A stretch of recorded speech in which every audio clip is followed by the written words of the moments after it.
Creo que esto ya está.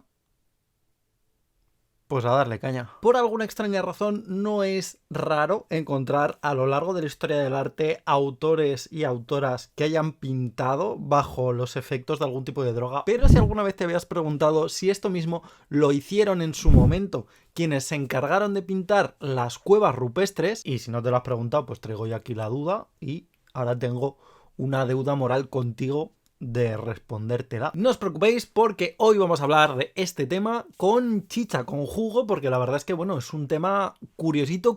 Así que para no alargarme mucho más, yo soy Pablo Vegué y este es nuestro tema. Siempre ha habido como una especie de halo extraño, místico, mágico alrededor sobre el cómo, el por qué crearon las pinturas rupestres, en qué situaciones, y al final la realidad es que se trata de los primeros ejemplos de cultura visual con los que cuenta el ser humano, mucho antes que cualquier tipo de cine, televisión, galería de arte, museo, acto performático, por lo menos de forma más tangible, y al final eran, pues con sus limitaciones y sus cosas, una vía de comunicación. Sí que es cierto que en ocasiones es un poco extraño el llegar a pensar que las pinturas rupestres no fueran del todo las primeras representaciones a nivel pictórico que podamos encontrar en la historia, porque hay que tener en cuenta que quienes se encargaban de esto no eran, digamos, representantes aleatorios de los pueblos, pues de aquel momento, de los pueblos cazadores. Lo que sucede es que aunque a día de hoy sí que, digamos, tenemos ahí la prueba mucho más física, mucho más tangible, y bueno, pues al final es lo que se ha conservado hasta nuestros días, todo esto seguramente formará parte de manera anterior de un contexto ligeramente distinto. Ligeramente distinto porque aunque sí que estaríamos hablando más o menos pues de motivos similares, por lo menos en etapas primarias, con rayas, con manchas, con pequeñas palmas de mano, con temas geométricos, con los mismos materiales de fabricación, con temas de ocres, con temas de pues, tierras, con en fin, elementos y pigmentos naturales, esto sería aplicado más bien, o eso se cree, a una cuestión pues corporal, ¿no? Como pinturas de guerra o pinturas corporales que pudieran llevar los distintos personajes de cada tribu, de cada clan. La cosa es que aunque llevamos como siglo y medio desde que se han redescubierto todas estas cuestiones y muy poquitas décadas desde que se han investigado con mucha más profundidad, a día de hoy desde el punto de vista de la arqueología, de la historia del arte, de la sociología, de la antropología, hay todavía cuestiones muy complicadas de llegar a entender, porque otra cosa no, pero meterse en la mentalidad de alguien que vivió pues hace como 30.000 años es un poco complicado, que no empatizamos a lo mejor con el que tenemos delante y lo conocemos de hace 20 años como para empatizar con uno de hace 50.000, no pedimos ni nada. Por eso una de las principales motivaciones a la hora de investigar estos temas suele ser entender el porqué, el germen, la motivación, qué idea había detrás de, bueno, la configuración artística, la configuración técnica. Sí es cierto que desde finales del 19, que es cuando se retoman todas estas cuestiones, que por cierto os dejo por aquí un vídeo donde hablamos sobre pues qué es el arte rupestre, los inicios de las investigaciones y cómo se redescubren hace relativamente poquito y se les empieza a dar un poco de importancia. Como digo, ha avanzado como siglo y medio y aún así sigue habiendo teorías, ¿no? Que, bueno, pues le dan un carácter como místico, religioso, digamos un sentido mucho más trascendental a todas estas pinturas. Algunos incluso le dan pues algún tipo de simbología mágica, ¿no? De simbología mística, que, bueno, pues al final es lo que siempre vamos a terminar conociendo como carácter ritual. Carácter ritual, ¿no? Es nuestro mejor amigo cuando no hay una definición concreta. Como digo, se suele aludir, pues bueno, a prosperidad en la caza, a cuestiones de abundancia, en otras ocasiones a temas de fertilidad, y esto es algo que vamos a ir viendo sobre todo aplicado a, como digo, pues estos temas de pintura y algunas cositas de escultura, de talla. Sin embargo, en los últimos años se están añadiendo algunas pequeñas capas de complejidad que, aunque están haciendo que todo esto sea como algo más extraño, algo que va un poco más allá de lo que simplemente tenemos, ¿vale? Simplemente son teorías, ayudan a darle un punto de vista más costumbrista, un punto de vista que yo diría que es más real, o un punto de vista como mucho más lógico, ¿no? Más coherente dentro de toda esta vorágine de datos, suposiciones, teorías e hipótesis. Y esto viene ya de los años 80, o sea que realmente no es de hace 4 días, porque sí que es verdad que se ha ido investigando el cómo, ¿no? Las circunstancias, las motivaciones que han llevado a este tipo de pinturas,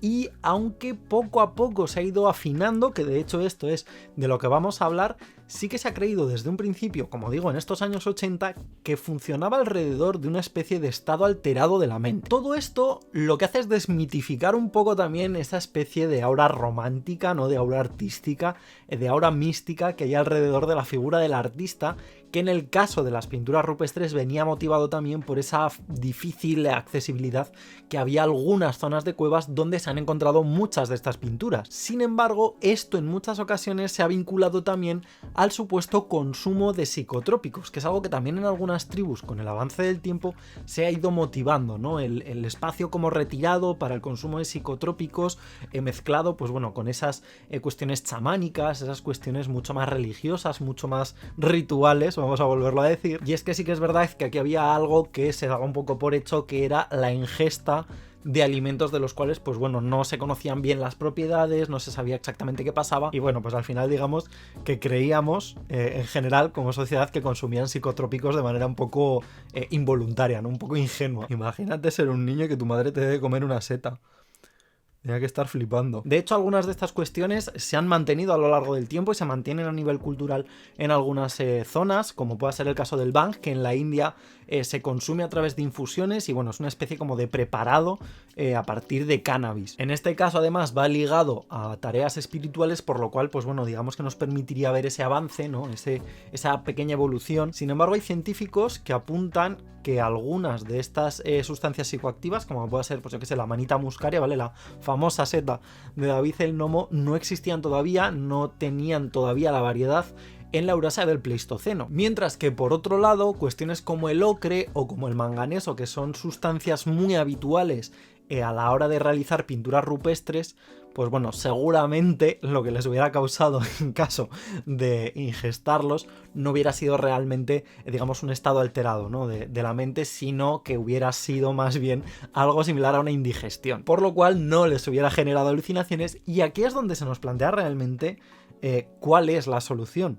Y de hecho, a partir de un estudio que ha salido recientemente, hemos descubierto que seguramente sea algo más simple. En Time and Mind, The Journal of Archaeology, que es una publicación científica especializada, como veis, en cuestiones arqueológicas, hace muy poquito se publicó un estudio llamado Hypoxia in Paleolithic Decorative Caves, donde los propios autores comentaron lo siguiente, y lo voy a leer de forma literal, y es que dijeron: discutimos sobre el significado de las cuevas en las visiones del mundo indígena, y llegamos a la conclusión de que entrar en estos entornos profundos y oscuros era una decisión consciente motivada por una comprensión de la naturaleza transformativa de un espacio soterrado y privado de oxígeno. Evidentemente este paper es súper extenso y con cuestiones pues mucho más científicas, mucho más técnicas, mucho más concretas que las que yo os voy a contar aquí, por lo cual pues consideremos esto un micro resumen de todo lo que comentaban. Sin embargo, algunas de las conclusiones que se pueden extraer de aquí es que durante el Paleolítico Superior, entre el 50.000 y el 12.000 a.C., como era pues lógico y coherente en la época, se accedía a estos espacios con una iluminación artificial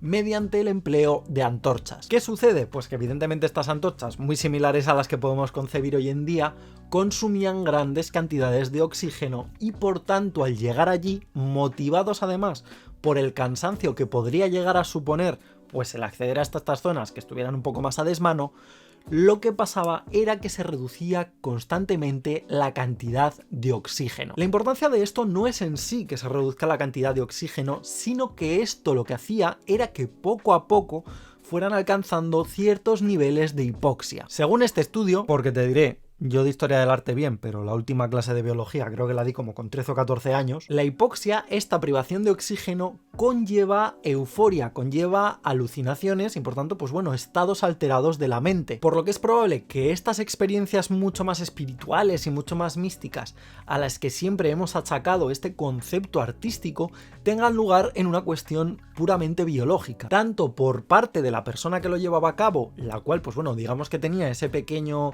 extra, ¿no? tanto en cuanto a la realización de la tarea como posibles visitas posteriores que se realizaran a estas zonas de las cavernas. No estábamos tan alejados de la realidad. Esto además es, digamos, entre comillas, fácilmente comprensible si tenemos en cuenta que alrededor del 21% del aire que respiramos es oxígeno y que normalmente una reducción del 3%, es decir, cuando ya bajamos los niveles hacia el 18%, comenzamos a sufrir lo que se puede considerar como hipoxia media. Evidentemente, niveles inferiores, como pueda ser por debajo del 13%, ya nos llevan a una hipoxia severa que, pues bueno, tiene otras derivaciones, y es que la hipoxia realmente puede conducir a cuestiones, lo voy a leer para no dejarme nada, pero vamos, como debilidad, dolor de cabeza, somnolencia, náuseas o falta de aliento, que hacen que también haya cierta dificultad a la hora de interpretar si realmente esta hipoxia que sufrían afectaba al 100% de las personas responsables de estas pinturas. Como os digo, hay que tener en cuenta que eran zonas de difícil acceso y además también hay que tener en cuenta que no sabemos exactamente si a nivel genético, a nivel biológico,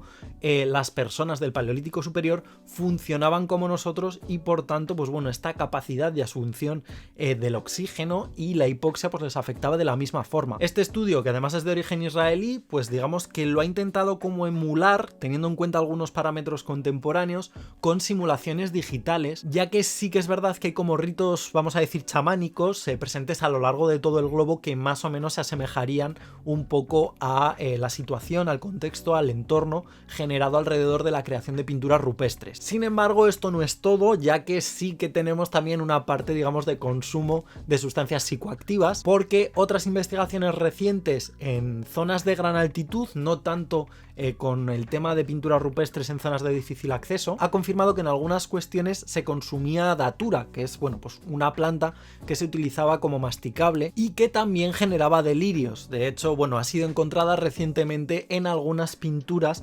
realizadas por tribus nativas americanas, como Pinwheel Cave, donde la tribu Chumash pues había realizado, vamos a decir, pinturas en un contexto muy similar. Sin embargo, como digo, esto simplemente se trata como de reconstrucciones teniendo en cuenta parámetros mucho más contemporáneos. No podemos asegurar al 100% que toda esta situación de, pues bueno, privación de oxígeno, consumo de datura y tal, fuera exactamente lo que podríamos encontrar hace 30.000 años. Como veis, hoy en día, en pleno 2021, seguimos intentando justificar de alguna forma los contextos, los cómo, los porqués, las vías de creación artística de cuestiones que hace ya muchos, pero muchos años que las hemos dejado atrás. Se nos escapa totalmente de las manos y son cosas que, bueno, pues al final no dejan de ser curiosas, divertidas, anecdóticas, que no viene mal saberlas tampoco, porque aquí hay que aprender de todo, pero de momento, por desgracia, no podemos confirmar al 100% que los pintores de las cuevas rupestres pues lo hicieran colocados, ¿no? También te diré, si en pleno 2021 se siguen consumiendo drogas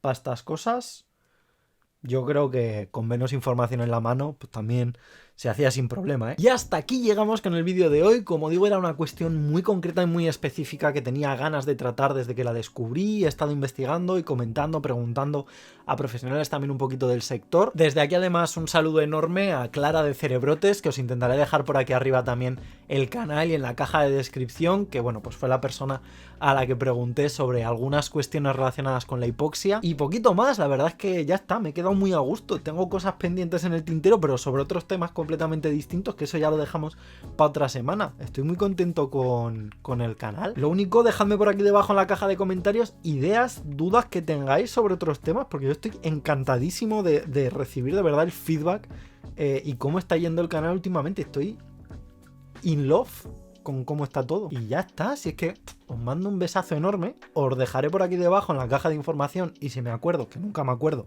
en el primer comentario todo el tema de redes sociales por si os apetece charlar por cualquier otro lado. Y como siempre, si pincháis en este botón de aquí os podéis suscribir directamente al canal, que es totalmente gratis, o si no podéis pinchar en este recuadro de aquí y os llevará un vídeo totalmente aleatorio que posiblemente todavía no hayáis visto. Y como no me queda mucho más que decir, me despido y hasta la próxima.